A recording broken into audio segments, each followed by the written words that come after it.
Four mics live, four minds wide, walking calm, leaving inspired.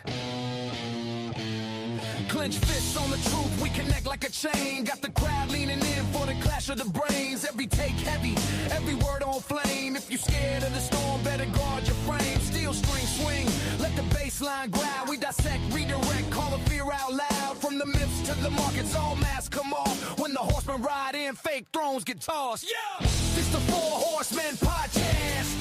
Say it once, let the name hit back. Four voices, one raw broadcast. If you came for the smoke, we pass that. Four horsemen ride. Oh, four horsemen ride. Yeah, oh. Keys strike like a gavel when the facts come down. Every angle on the table, spin the whole thing round. We don't chase trends, we expose those scripts. Put the pressure on the line till the surface splits. Big talk at the bar, now it's live on air. If it shakes your beliefs, that's the price of fair. From the grind to the grief to the wins we stack. Cross the line, press play, ain't no turning back. Yeah, this the Four Horsemen podcast. Say it once, let the name hit back. Four voices, one raw broadcast. If you came for the smoke, we pass that. Four horsemen ride. Oh, four horsemen ride.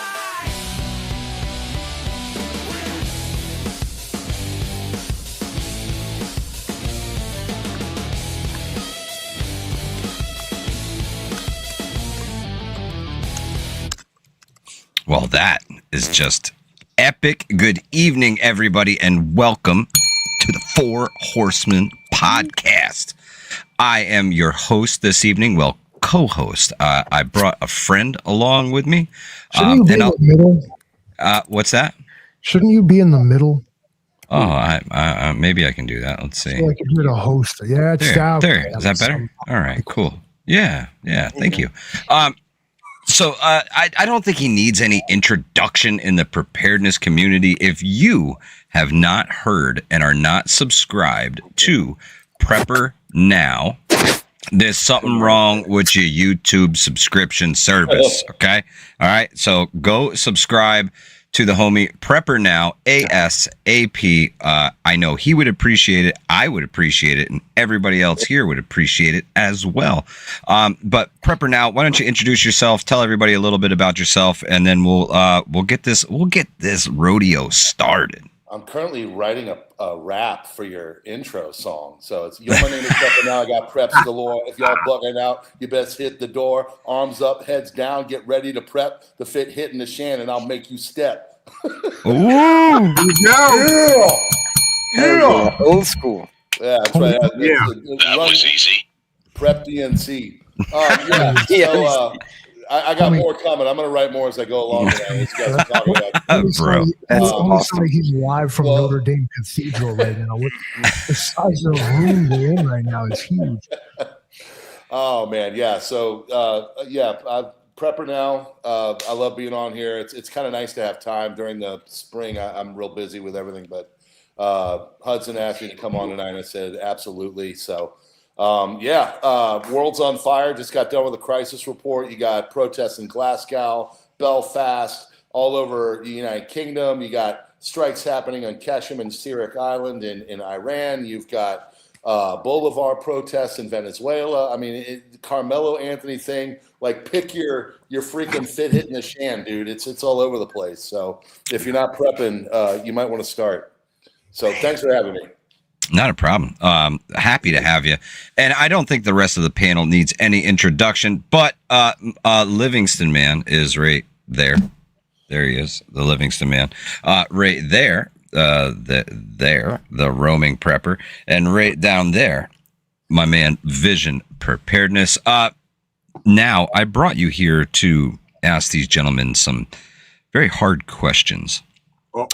You're welcome to choose the question and the recipient, my friend. So you have the floor, my friend. PrepperNow. Bring it.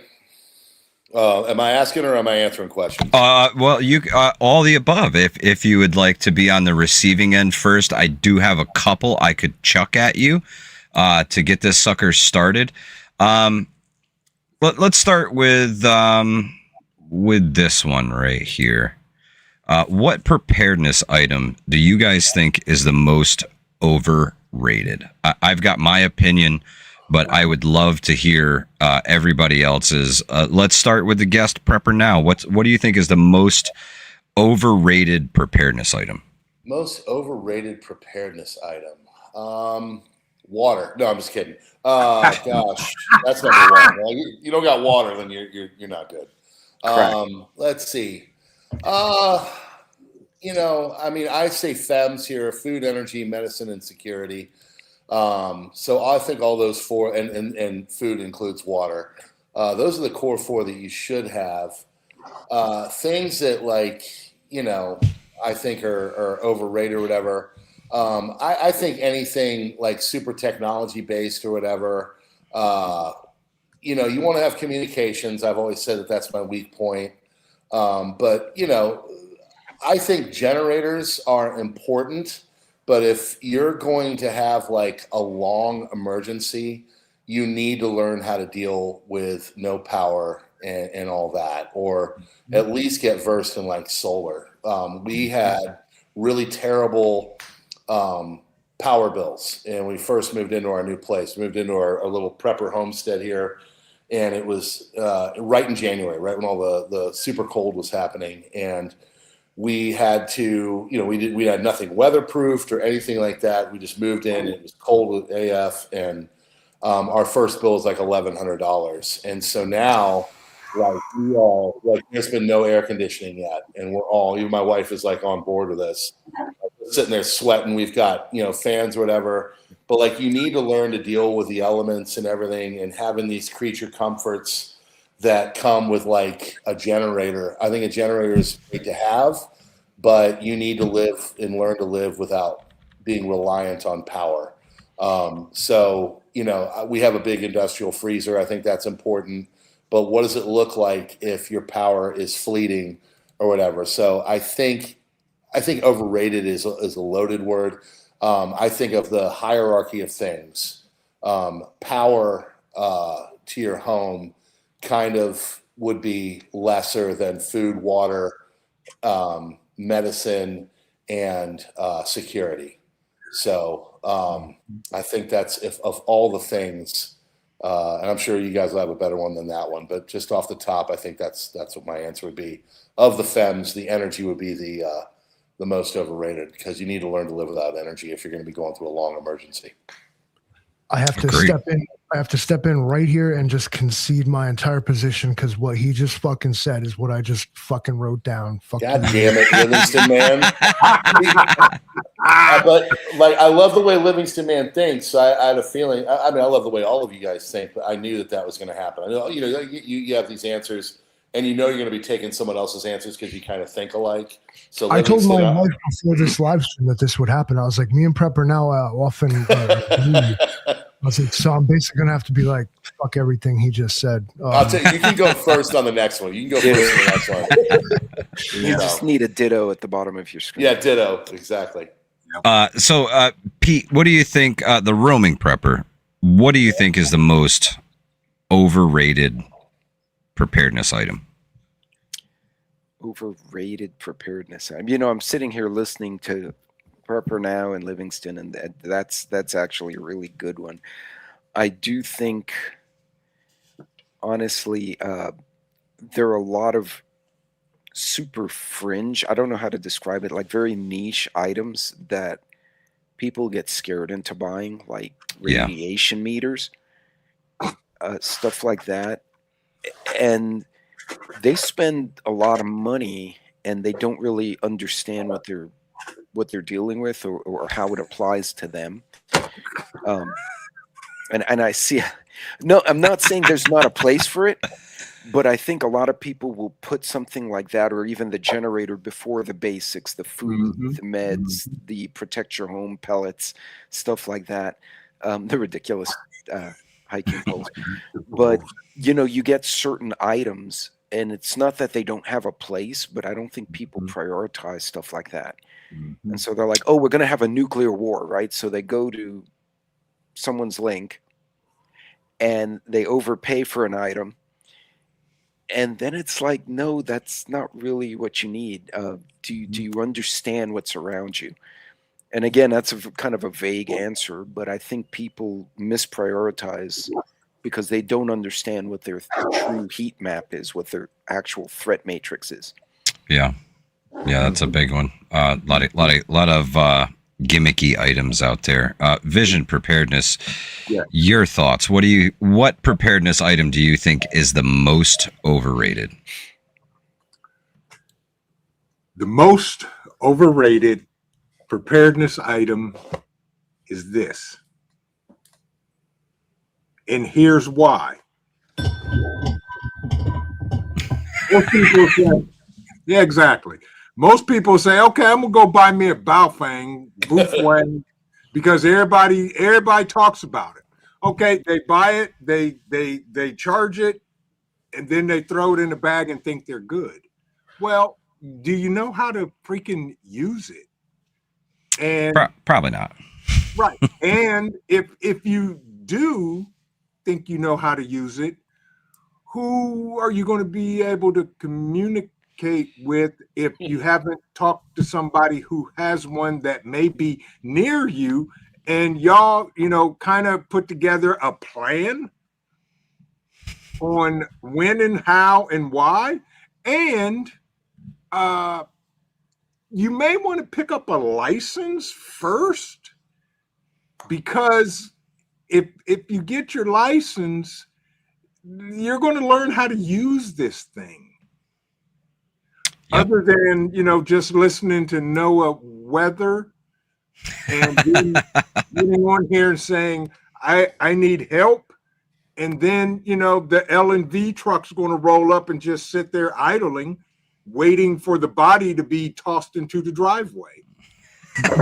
We monitor every frequency. We monitor everything. Yeah. I want you to remember, when you hear the phrase there is no such thing as secure comms, I want you to think to yourself, LMPD. It's global. We know everything. We see everything. Mm-hmm. Mm-hmm. Test it. And a black garbage truck shows up, as Trent just alluded to. That's right. It's true. And, but if you're going to have these, know how to use them. Yeah. Amen. And don't think that this is the end all be all save all, because it's not. It's just it's really not. Tool in the toolbox. Amen. I'm glad you said it that way, because that's exactly the phrase I was going to use. Another tool in the toolbox. All great answers. For me personally, it is EMP shield, man.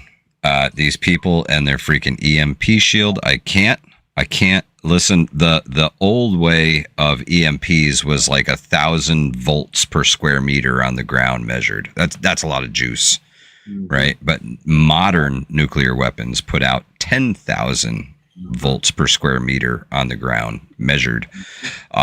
Those little wires ain't going to survive that. And, they got their money back guarantee, but, good luck with that in the apocalypse. So, but all right, enough of my question. I know Mr. PrepperNow has some questions for y'all. So I'm going to let him take a stab at the next one.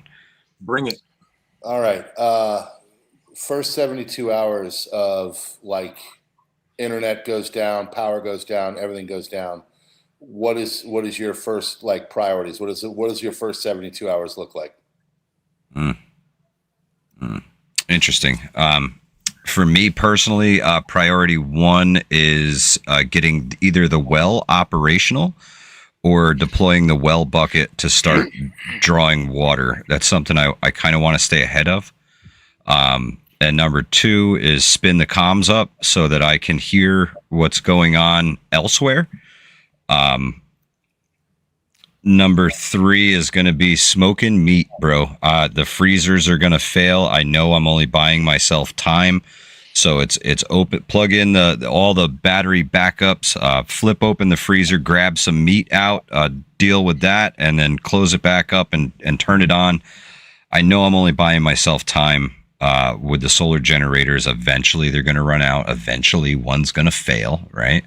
So a lot of meat smoking initially, right? Get it done, get it out of the way before people are super hungry and that smell drives them crazy. So water procurement, food procurement, right? Lengthening the lifespan of the perishable goods I have now. And then I think it's just onto the listening mode, man, you know? And just listen to see what's going on, what's coming. Is this going to be long term or short term? If I've got water and I've got food that's going to last me a couple of months off my perishables plus my preps, we're going to be all right for a while. But hopefully, I don't have to smoke everything in the freezers. You know what I mean? And then just play it by ear and see how things go from there. But I think my first 72 hours is definitely spent smoking the meats, procuring the water, and listening on any and every frequency I can scan to for some kind of information. Solid. Well, for me, so since this is a mandatory 72 hours of nothing, I'm getting the well pump functioning. That's first and foremost. Then I'm going to light the bat signal and secure our area, spin up the comms, and sit back and wait for those that are coming to come. And we go from there. So Nice. It's multiple things at the same time within the first 24 hours. Yep. Then we're going to ride out 72 and then go from there. That's a good one. That's a good one, Cold War prepper. Yes, indeed. I've done this before, and I feel like that. I mean, one in the chat. You ever just gone 3 days without power and like just been like folks going on? I'm trying to realistically approach this. What would I really do? First is power's out. It's bullshit. Start fucking lighting candles and figuring out how to like get water working and whatever else. But then and you go to log in to your like Central Hudson or your power company and report an outage, but there's no internet either. Okay. A tree branch fell on a power line somewhere. It really took it out, although that being said, a lot of times the power lines are the first ones to go out. But if you can generate your own power in your house, you may find that your internet connection still works because they're lower on the poles and they don't take the hit. That's right. I've actually done this. It works. Same here. But failing all that, like the internet straight up don't work. Again, okay, so it took out the cables. I ain't stressing that right away. I'm just going to assume, unless I like saw the nuclear detonations in the fucking distance, at which case I'd be outside shirtless drinking like, hell yeah. About damn time, you know what? I'm waiting.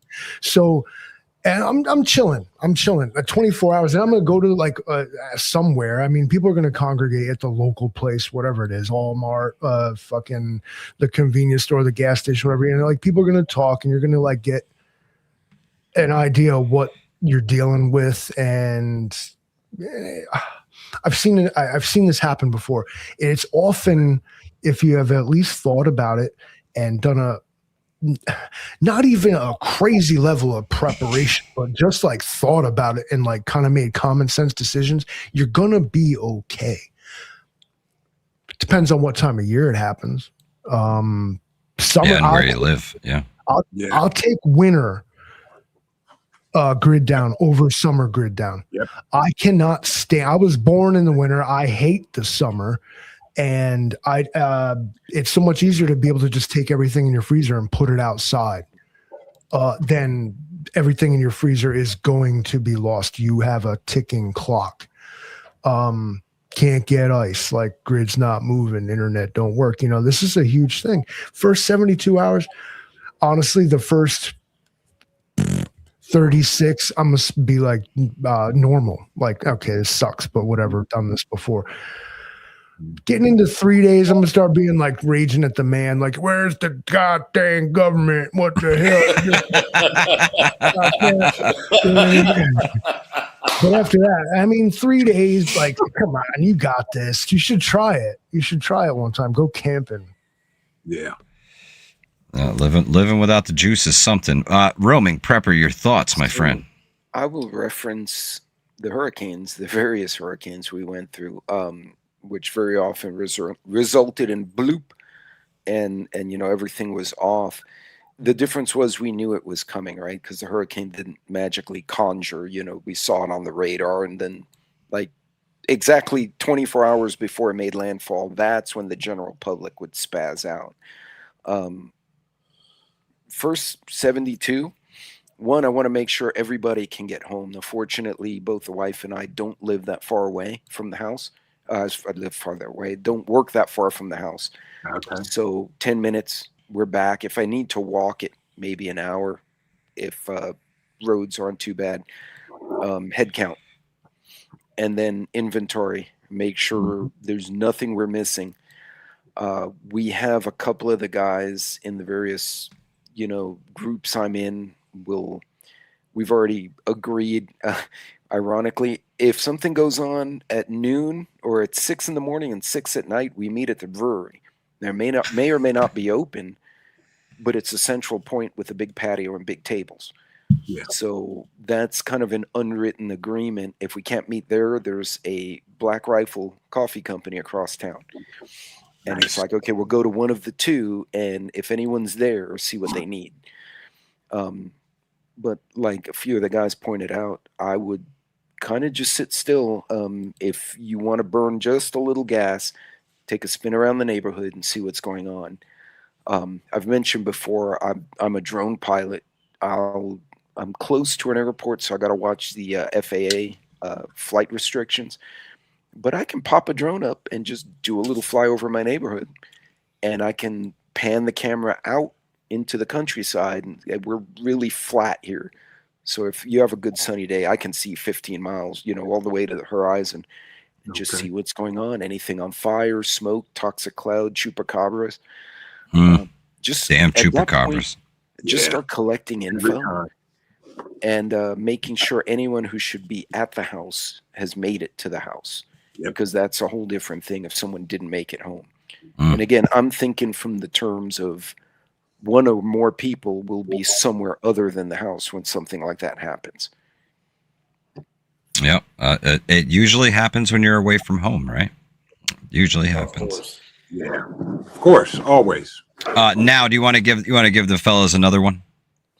Yeah, absolutely. Let's see. No rebuttal, so nobody was wrong. You don't be like, here's why. I agree with everything that you guys are saying. I mean, the first thing you want to do, I think as a father and dad, I'd find out where everybody is. Thankfully, in summer, my wife works from home. I'm not working.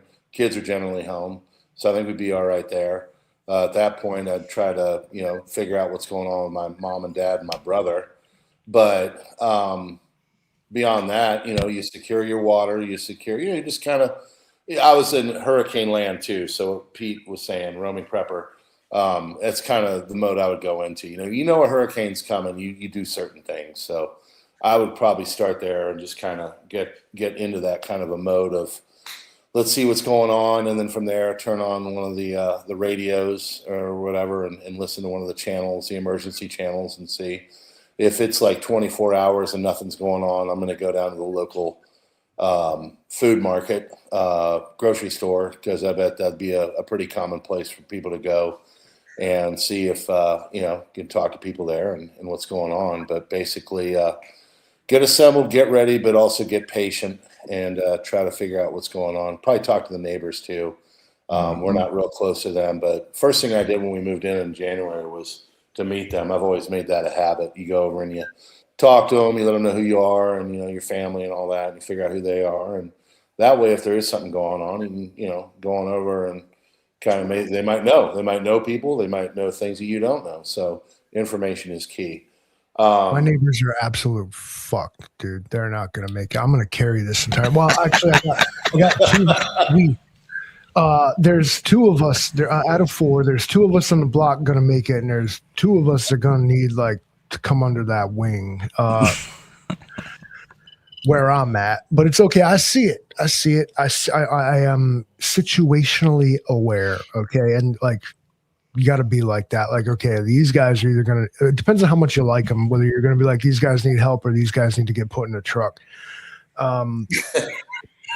Lucky for me, I have two, so I can pick one that I like and I can pick one that I don't like. There you go. Send it to Trent. But I like the idea. Talk to your neighbors. This is the first time in the conversation that like other people have actually come up. Because everybody's like, "Here's what I'd do. Here's what I'd do. Here's what I do." PrepperNow, I was like, "I'd call my wife." I was like, "Oh yeah." Well, another You're thing an asshole. to do, if you should know where your local fire station, hospital, and police station are. If they're not too far, there's a firehouse not very far from us. I could take a little drive. That would be worth the gas.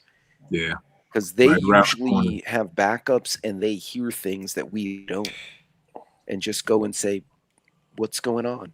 We probably annoyed the crap out of the cops in Houston.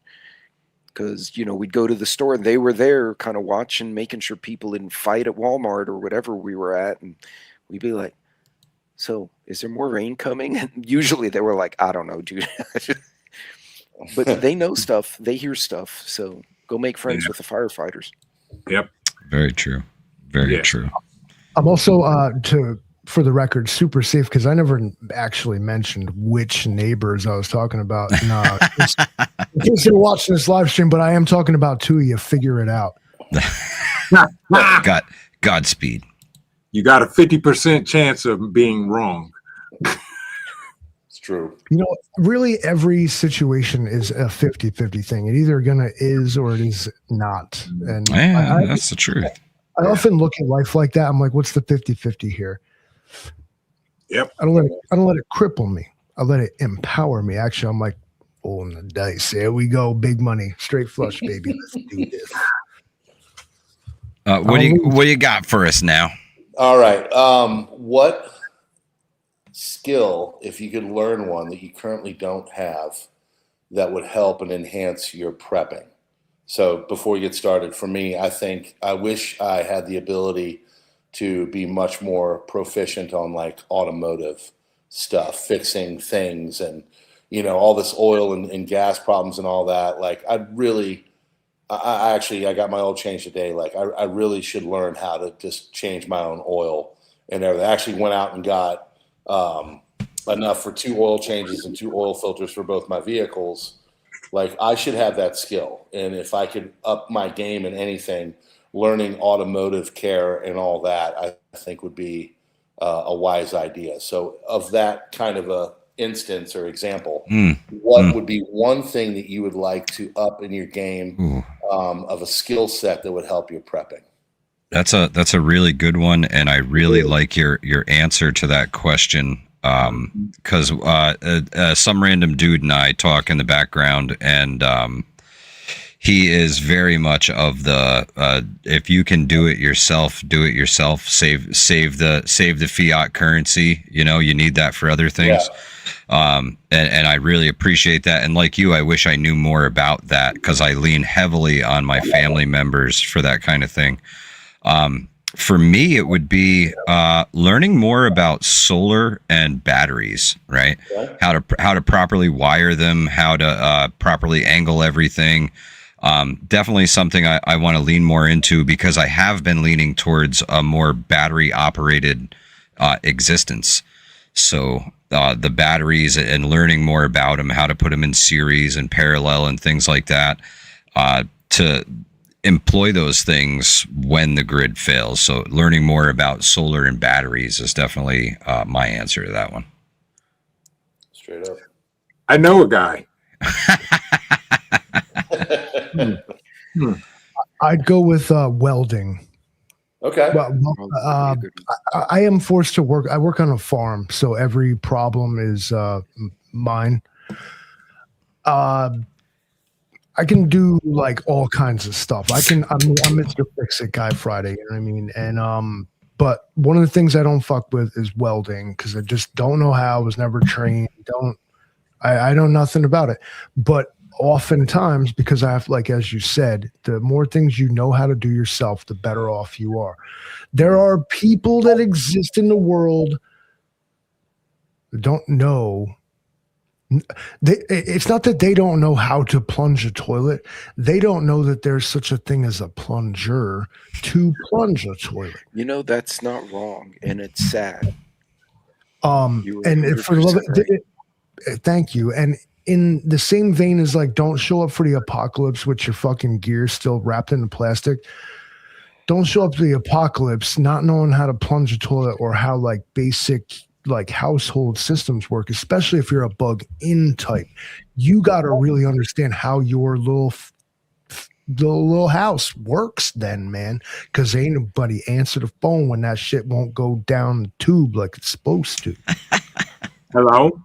Can you plunge my toilet? Hello? Hello? It's the type of shit you're gonna hear on them bow fangs come the apocalypse. Like, somebody I can get. I need a recent quote to somebody to follow. No, they're gonna take the bow fang and dial 911. Maybe I should plunge the toilet. What's a plunger? There's nobody on the 911 frequency, Betsy. I don't understand what's going on. Hello? Pete, what do you think, man? What do you think? What's your thoughts? The next thing on my list is the ham radio license, the comms. I'm eventually going to get to the mesh-tastic stuff. Yep. I've been watching all of y'all's videos, but it's just one of those things I haven't pivoted to yet. Yep. That would be useful, especially out here. We have a lot of technical people, welders, mechanics, engineers, geologists, like, you know, the sector we're in. And it's flat out here, which means if we can either bribe or finagle one of those nodes way up like 800 feet on a tower. Oh, man. Magic, Absolutely. right? I could talk to New Mexico. Oh, yeah. Juarez, no problem. Yeah. Exactly. That's exactly. The old Mexico. All of Mexico, right. But for sure, I think the comms are one. I mean, all of them probably wouldn't be bad to increase, but for me it would be, that's going to be the next one on my list. Okay, just to be able to communicate locally. Remember when I like declined the first question when he called it the most overrated prepper item? Mike called it that. All right, I'm gonna go with comms. I already don't want to fucking talk to people. I just want to listen to what they're saying. Has been on silent for 10 fucking years, and you think I'm gonna be like, oh, some idiot needs his lawn mowed on the mesh-tastic after the apocalypse. I ain't I ain't trying to see community groups happen on the mesh-tastic, and we're going to, mark my words, because I am a prophet and I can see the future. I'm not. They are extremely useful, and I'm making light of it. But my own situation is I'm a very like non-communicative person. Ask Mike, I'm the worst friend possible. He's like, I texted you 3 days ago. I'm like, did you? Listen, if somebody told me you have to call somebody, and if they answer the phone, we're going to unalive you, my first call would be to the Livingston Man, because I know he's not answering the phone. Right. My voicemail says, text me. Voicemail says text me. And then I'll ignore that shit for 3 days too and act like I didn't see it. I did see it, but then I forgot it promptly. Of course. For me, it would also be automotive. I mean, I can do basic stuff, but, you know, as far as getting in there and, you know, changing out starters and everything else. I mean, I have and have done it, but I want to get more proficient at it. So for me, it would be automotive as well. Yeah. That's a good one. That's a good one. Especially with multiple vehicles, you know, you got to be able to get the Batmobile running. So I have a handful of questions that are almost like single answer kind of questions. Maybe we could run through a couple of these quickly. Let's see here. Here's this one. This is, what current news stories are preppers paying too much attention to? All of them. There's my answer. Pete, do you think it's an information fog as well? No, I think they're paying too much attention to what politicians say, which is all show and caca, and they're not paying attention to people who are actually affecting real things. Like when the CEO of Kroger goes, the average shopper can't afford what they used to, so they're going more frequently and buying less things because they're buying as they need. That's a bad sign. When the farmers at the farmers market say, I'm planting 40% less of my acreage. I heard that this last weekend. That's, I don't care. Donald Trump called Nancy Pelosi a pendeja. Who cares? They're all pendejos. They don't matter to me. I want to know, like this Diamondback CEO, we're going to have a logistics issue with oil and gas. Okay, that scares me because it affects his company. So to him, it's important. And he just told us. We're listening to the wrong people. And I think that paying attention to politicians and Hollywood people, they're all idiots. It's just, you may as well listen to your dog. Cole and Bentley can tell me more information. That's true. I'd listen wholeheartedly. I'd be sitting there. Tell me more, Cole. And he will. Teach me your ways. Cole would just look at you with those eyes. Meditate with me. Everything to Pete's point, and I'm going to simply piggyback off what Chief said and read some history. I know that, like, the big question about trying to learn history was why. Who cares what happened before? Is because not only can it put you in a place where you can understand why what is happening now, but you can start to see patterns in it. And it's not that you can predict the future, is that you can say, I've seen this before, or I know where this is going. To Pete's point, like, very subjective to say, like, where to get your news from, you know. Look at the local situation on the ground is my always advice for that. Okay, yeah, like, stuff is going on all over the world, but what is it that affects you? Yeah. What is it that really comes home to roost is outside your door? And that's what you have. You are responsible and obligated to identify. Yeah, that's a good one. That's a good one. PrepperNow, your thoughts. What current news stories are preppers paying too much attention to? I think the medical ones are kind of BS, and I think that's kind of because of my wife and what she does. When she gets worried, then I get worried. And like even COVID, she was like, this is nothing. But I think Roaming Prepper had a good point. We tend to listen to these politicians and they're going to, say all the pretty flowery things, but like the CEO to some major oil and gas company saying by the first part of July, it's going to be tough to get synthetic motor oil, something like that. Or, we live in a very rural area and I'm looking around and there are fallow fields and, someone at the tractor supply company is, talking to his buddy in line and they're saying how, they can't believe the price of fertilizer or they can't get fertilizer. Like that kind of stuff, you want the word on the street. You want to know what's going on. But I think they try to baffle us a lot with BS. So they come out with all these different things and hantavirus and Ebola and I don't know, like that's not going to affect me. I'm out in the country. I'm probably not going to be affected by any kind of stuff that's going on with Carmelo Anthony. But, I used to live in New York City. So, then I would have been worried about it. So I think sometimes it's person specific. But the main thing is that what's really going on, like underneath the surface, that's going to affect you in a couple months.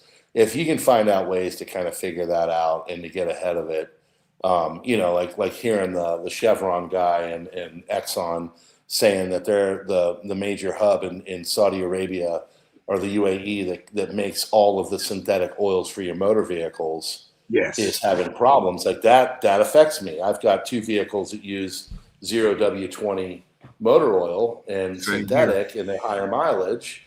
So I'm going to go out and I'm going to buy that now with oil filters before anybody else, before it gets out of hand, or I'm sitting there in line waiting for it. I don't want to be in line.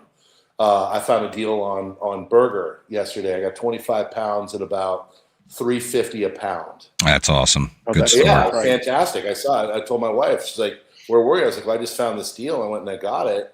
And she's like, we have a budget like anybody else. She's like, "Oh, that's a really good deal." So we bought, I didn't buy the entire thing, but I bought, $100 worth or whatever, because I know with the New World screw worm, whatever the heck that thing is, and, beef being at 1950s levels for a country of 350 million back then, it was 180 million, 200 million, like that kind of stuff. I'm really trying to get ahead of the inflation thing, especially being a dad of 3 and all that. I'm trying to get and do things there. We're going to start making our own bread and stuff like that. So I'm being out in the rural part. I like talking to local farmers and everybody out here, because they will give you the good information. They'll tell you, they'll be like, "Oh, that diesel thing, that's no big deal." Or they'll say, "Yeah, $6 diesel is making it so I can't function my farm." That's a big one. That's a big one. All right, next question real quick for everybody. Let's see. Livingston Man, what is one preparedness myth that you wish would die?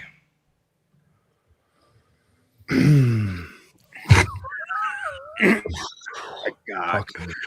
Got him. He's gonna short out. He has so many. Exactly. I was just saying, he's ready to reboot because he's over. I see smoke coming from his ears.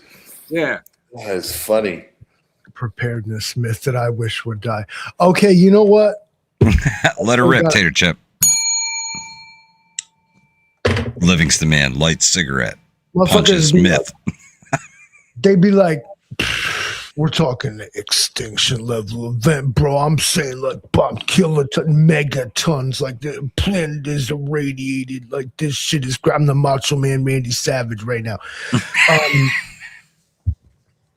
The myth that you should, I'm not saying accept it, but you should maybe put it in the back of your mind. If you're talking about hundreds of millions dead, billions, my brother or sister, you might want to at least consider the possibility that you may be among them. Very the true. biggest myth I wish would die is that we all not gonna die. unless it's Wednesday. Yeah, true. Very true. I mean, history that will not cease to exist would, if it did exist, record that it did indeed end on a Wednesday. The Roman Empire ended on a Wednesday. You know that. It happens. I didn't know that. It happens. But Hannibal showed up on a Wednesday. You can't tell no more because they changed the fucking calendar. And I got true. something for the people that think the weather's weird. It's not the weather; it's the calendar. When you're like, "Damn, this is like not April weather," it's because it's not, dude. It's fucking March. They fucked it all up. Like, who gets to say? It's been who gets to say one day every. Now we're all screwed up. Julius Caesar like struts into the Roman Senate. It's like, "We're gonna do 3 new months." They're like, "What the fuck?" Like, "Yeah, well, we're doing it, and we're stuck with it. We still do it." It's fine. The roaming prepper. What is one preparedness myth you wish would die? Do not put a tampon in a bullet wound. Yes. That's no.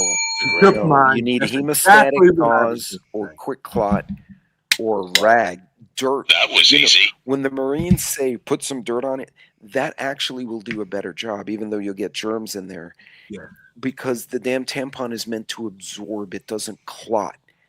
And so it'll just encourage more blood to go there. You're better off just taking your t-shirt and stucking it in there. No. And have a tourniquet and other stuff like that. 97.3% chance we all die on a Wednesday. I hear these little things like, yeah, you can just, stick a tampon in. No, it's a bad idea. Yeah, please don't do that. Please don't do it. do Get that. quality medical training. Call Strategic Emergency Training and Consulting today. They will hook you up. I promise. We just had a class this last weekend. Fantastic. 10 new people learned life-saving skills, and everybody went home with a brandy new CPR mask. So, yeah, we try to make things happen. Lots of goodie bags for everybody and everything. Vision Preparedness. What is one preparedness myth you wish would die? Here it is. This is the myth of all myths. If you don't buy my gear off of my website, you're going to die.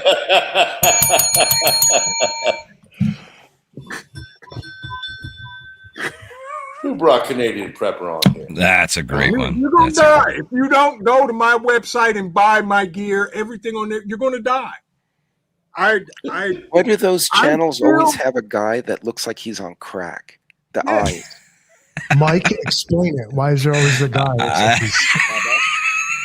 I'm still trying to get together the pay-per-view between Angry Prepper and Canadian Prepper. And if I do, once I get those rights established, I'm buying every prepper on YouTube a solar generator. Angry Prepper's gonna grab him and snap into a fucking Slim Jim, brother. It'll be a 5-second fight. And I would not want to fight Angry Prepper with all the and we're going to make millions for like 15 seconds worth of torture. No, do you remember the Avengers, Hulk and Loki? That's Exactly. Yeah, exactly. Right, that's enough. That's the myth that needs to die and go away quietly. That's a good one. PrepperNow, your thoughts. What is one preparedness myth that you wish would die? Let's see. There's like things that annoy me, I guess is the main thing. Like Vision saying the buy my stuff or like that. Yeah, absolutely correct. I think the medical establishment has gotten a bad name after COVID, and now everybody thinks that like only alternative, like you should have medicines, like you should have training, like you were just saying, going and doing a stop the bleed and stuff like that.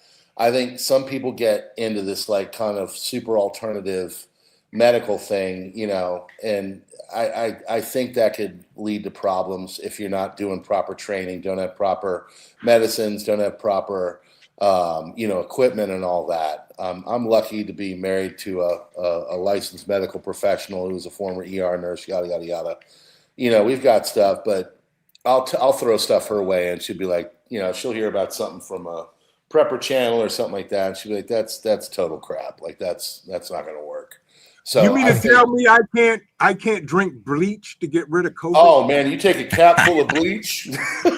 Yeah, you'll get rid of COVID. Oh yeah, you'll have problems. No, it's that was the perfect example, Vision. That was the perfect example. Okay, like you could not have given me a better example. No, so it would get rid of COVID because you'll delete yourself and then the COVID dies too.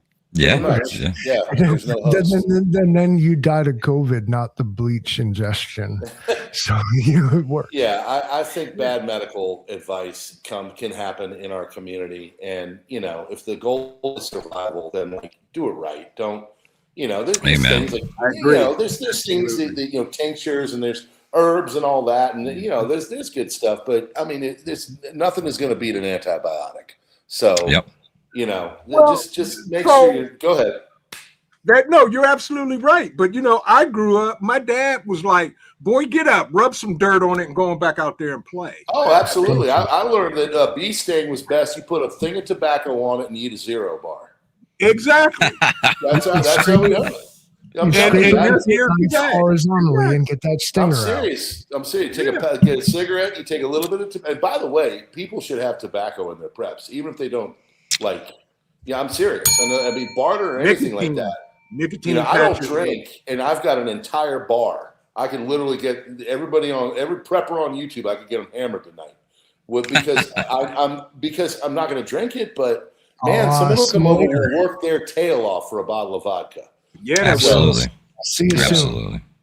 But anyway, yeah, I think bad medical information is too much in our community. Yeah, I agree wholeheartedly with that. Yeah. To this point, like just the conspiracies in general, it's a natural reaction to be like, okay, well, you can interpret like what like they said as like bullshit. So the automatic reaction is to assume that the opposite of what they said is bullshit. This is where it gets you into what PrepperNow is talking about. Don't fall for like almost like the cultish like type behavior. Don't like go down rabbit holes. Do your research, TM Southern Tier Prepper. But know what the fuck you're talking about. Don't just like make your entire personality about what somebody else said on preferred social media. You know what I mean? Yes. Yeah. Yep. 100%, bro. Unless it's George Carlin. So my answer was going to be EMP shield is going to protect your vehicle from an EMP, but just kidding. But listen, that answer is perfect, and it was kind of where I was going with this myself. Is I really feel that there's a lot of people on YouTube that are giving out bad advice that are going to get people hurt or worse. Yes. I say all the time, don't think you know that you know. Do your research, do your homework. You should be well adversed on a topic before you attempt to purify water or sanitation, right? A lot of people are going to get sick and unalived from unsanitary conditions when a true SHTF happens. Yep. So listen, learn all you can now. The internet is your friend. Learn. We literally have all the information in the world at our fingertips, and a little bit of research can lead you down a rabbit hole that'll teach you how to save your life and other people's. Right. It's huge, man. It's there. Use it while you can. Load up your brain. Don't be loading up your phone with freaking files and shit that you think you're going to read in a pinch. Learn it now and practice it, because these are perishable skills. Yeah. Yep. Don't poop in the right hand and eat in the left hand. Are we pooping in our hands at all? This is America. PrepperNow, I'm going to do one more real quick one, and then I definitely want you to do the last one. This one's for everybody here, and I will start this one with the roaming prepper. What piece of gear do you trust with your life? There are several, but well, my dad's jungle knife, which was the first knife I got, which was given to him by my cousin from Vietnam when he came back. That's something that I could use not just for defense, but for general use. And the other one would be my my old Beretta, without a doubt. I have put thousands of rounds through it, and it still works. It's still pretty. Awesome. Vision Preparedness, what piece of gear do you trust with your life?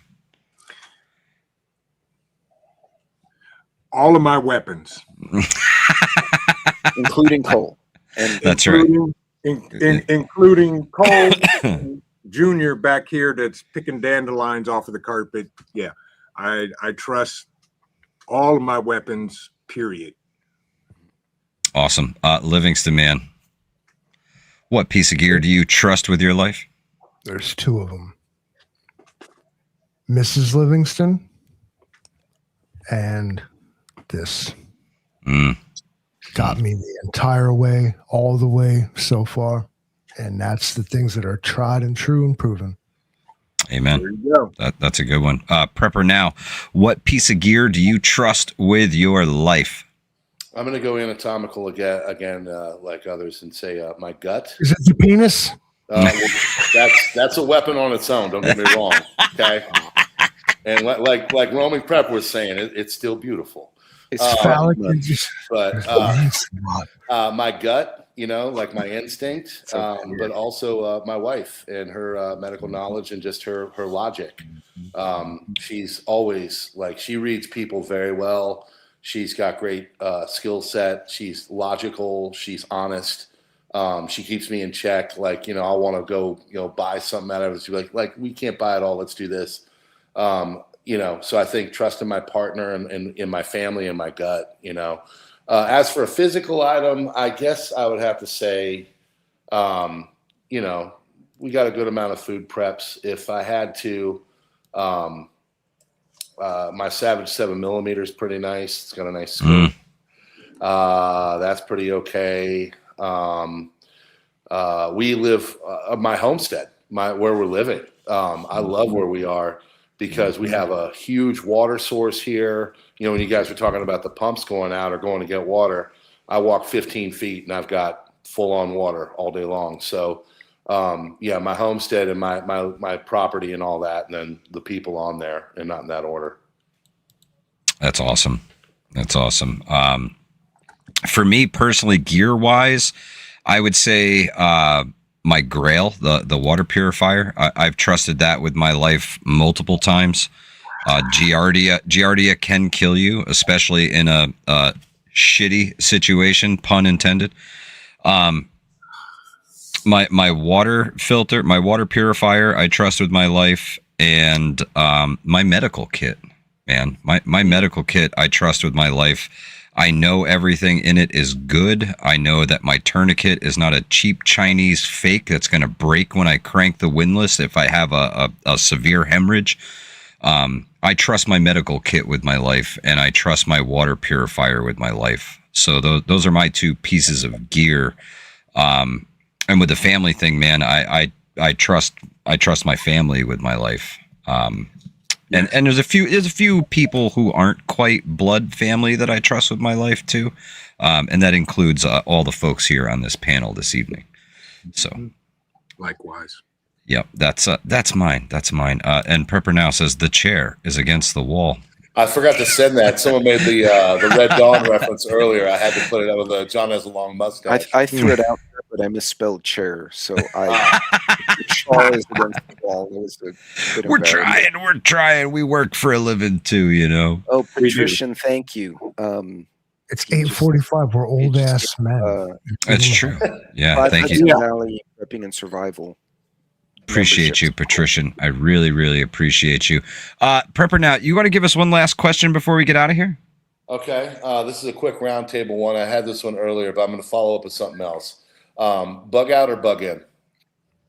Bug in. Bug in. In. Yeah, I agree. That's another thing on the people talk about bug out. Like if I'm bugging out, man, it's bad. Yeah, the house is burnt down. Yeah. And Could I answer that? Exactly. I'll answer that question. Yeah. Yeah. And I'll reply with in that order: bug in, then bug out. Yeah. I mean, you might have to leave, but yeah. I am staying here unless one of the 3 F's forces me out of here. That's fire, flood, or fucking chemicals. Yep. And all right. There's nothing like home field advantage. I'm sorry. I'm going to win every time with home field advantage. Yes, absolutely. Time. Absolutely. Mm-hmm. All right. Final question. Let's see. What do you think this country looks like in 5 years? Ooh, that's a good one. That's a really good one. 5 years. Okay, 5 years from today. I want you guys to close your eyes and picture in your mind. This is gonna fucking every plant that produces something to be consumed is 100% automated. The only people that work in these plants are the few who service the machines. Robots are a part of your daily life. You interact with a robot multiple times a day. Not happening. Your income is given to you by the government. Mm-hmm. Your survival is dependent upon the government. Mm-hmm. You are constantly monitored. You are tracked and traced like a commodity. That's what America looks like in 5 years on the current trajectory, in my opinion. I won't be here that long then. Yeah. Oh, man. I'm not going to do it. Sorry to doom and gloom everybody. No, I agree with Mike, but let's see. In 5 years, let's like factor in all kinds of other shit. So 5 years, we got 2 years left of the current presidential administration, and we're 3 years into the next one, which I assume will be this punitive expedition to right the so-called wrongs of the last administration. And that won't be the last time we see that. This will become a perpetual cycle. Yeah. But in 5 years, we'll be in the middle of this de-Trumpification agenda, essentially on the behalf of the federal government, because or perhaps you could see like a more Trumpification. It sounds painful. Say America. But either way, that's going to dominate, for better or worse, whether you hate him or love him. Trump is going to dominate American discourse for potentially the rest of our lives, just because of either however you want to look at it, the great or bad things he's done. But yes, to the surveillance state, even more nuanced, even more like invasive, like it's everywhere. You can't do nothing. They're already talking about making it where you can't drive the vehicle because it looks at you and it sees and it thinks and it knows what's up. And does this lead to a safer society, or does this lead to a dystopian hellscape? There are two sides of the damn coin about what you think 5 years from now is going to look like. But imagine what 5 years ago looked like, and then imagine what today looks like, and then do that again for the future. It either bodes amazingly well human progress, or it bodes amazingly sinister, like we are backsliding into authoritarianism. Which one is it? And, well, shit, what can we even do about it except hold the fuck on and go for the ride? Yep, you ain't wrong. What do you think, Pete? I think our country is going to look something like between The Fifth Element and RoboCop. This corporate misfortune. Demolition Man. Basically, it's going to be this corporate disaster because we got rid of the aristocracy and replaced it with an oligopoly. Regardless of whether you have a communist, I mean, even Mamdani is a multimillionaire, which is just a joke when you think about it. Mm-hmm. There'll always be that rich elite class. They're just not bloodline. They're just influential. You're going to see the robotics. You're going to see the surveillance. And then you're going to see the streets will be an absolute garbage bin because it's happening right now. I mean, there are some city streets in some places you just can't go after it gets dark. The cops don't do their job or they're completely overwhelmed. Honestly, it looks more and more like the world from RoboCop. We just don't have the Ed 209s going, drop your weapon, and then shooting the wrong guy, stuff like that. But, and for those of you who are younger and have not seen the original RoboCop, you're missing something. Go watch it and listen. Listen to the dialogue. But yeah, I see a complete corporate dystopia. That's what it feels like. Ohio Valley Prepping says 1984. What do you think, Vision?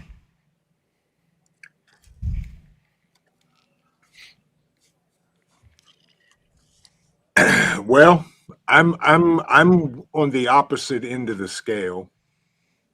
5 years from now, I think there will be pockets of